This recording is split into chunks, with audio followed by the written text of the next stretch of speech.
There's comfort in the latest Miata. Sorry, MX-5 Miata. It's not the comfort of plush leather seats, a soft ride, or opera windows.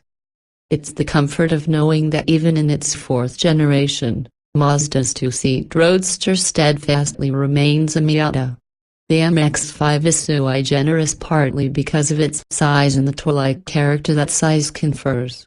As the world around it grows, cars are bigger, mediums are larger, waistlines are rounder, SUVs still exist. The defiant Miata retains roughly the same dimensions of the 1990 original. What did you look like a quarter-century ago? More impressive, the new MX-5 has actually slimmed down a bit from the previous, third-generation car. It has a shorter wheelbase and is nearly a half-inch lower. But if the car looks and feels trim, it seems bigger inside. Cabin space is better conceived and allotted than before, the seat reclines farther, and there's a tad more headroom. The steering wheel tilts but doesn't telescope, the sills are slightly higher, and the seats are lower by nearly an inch. In the last Miata, a high seat and low doors gave the driver the impression that he was on top of the car instead of in it. Despite the deeper seating position, forward visibility is excellent. The hood is more than an inch lower than before, thanks to an engine set half an inch farther back and a lower profile oil pan that brings the engine down by half an inch, while tall fender creases make the car easy to place on the road. Revving under our right-hand drive test car's plunging hood line is a 1.5-liter four-cylinder direct injection gasoline engine that will be standard in the rest of the world. The Little 4 makes 129 horsepower at 7,000 revolutions per minute and 111 lb-ft of torque at 4,800 revolutions per minute. Willing and happy to rev to its 7,500 revolutions per minute redline, the 1.5-liter builds power steadily and never emits a coarse tone. Great shifters are a Miata tradition, one that continues here. A 6-speed with delightfully short throws is seemingly drawn into each cog. First gear is good for 36 miles per hour, second redlines at 61 miles per hour, and third goes to 88 miles per hour per our observations of the speedometer, at least. With a 1.5-liter engine, we estimate a 0 to 60 mph run takes just over 7 seconds. The US version is likely to be a bit quicker. We'll be skipping the turbine-smooth 1.5-liter engine in favor of a 2.0-liter version similar to the one in the CX-5. Adapted for the MX-5's longitudinal orientation, the 2.0-liter will get a different intake manifold, exhaust system, and cylinder head. Mazda is as tight-lipped as the NSA when it comes to the 2.0-liter. But we at least got officials to divulge that it will have 155 horsepower and 148 lb-ft of torque when the American Miata arrives this summer. The specification panel for this story covers the 2.0-liter U.S.spec version of the car. The 1.5-liter cars we drove in Spain were equipped with 16-inch wheels wearing 19550R16 Yokohama VIN Sport V105 tires.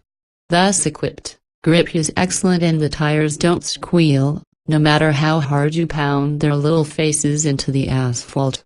And when the grip goes, the MX-5 slides steadily and is easy to catch thanks in part to its low mass. The highly boosted steering is quick and rewards a light touch, all of which adds to an impression of extreme smallness. Mazda engineers tell us that they've purposely built a bit of initial compliance into the suspension to give the driver an awareness of load transfer during cornering. What that means, when you turn the wheel, the body squirms slightly before taking a set. Eliminating the squirm would make the car tighter, more precise, and more responsive to steering inputs. We'd like to see such a tweak for the, fingers crossed, Mazda Speed version. The US car will arrive with 17-inch wheels and 205/45R17 tires. Maybe the plus sizing is necessary because 16s are the new 13s, or maybe it's because our MX-5 will get slightly larger brakes that won't fit inside the 16-inch wheels. That whiter rubber will be working through a control room front suspension and a multi-link rear suspension. Weight is a claimed 2,200 pounds for the 1.5-liter car, but there's no news on the mass front for the American spec version. Historical note: the 1990 Miata we tested with optional AC and power steering weighed 2,210 pounds. To keep off the fat in the new car, Mazda uses aluminum more extensively than before in the chassis.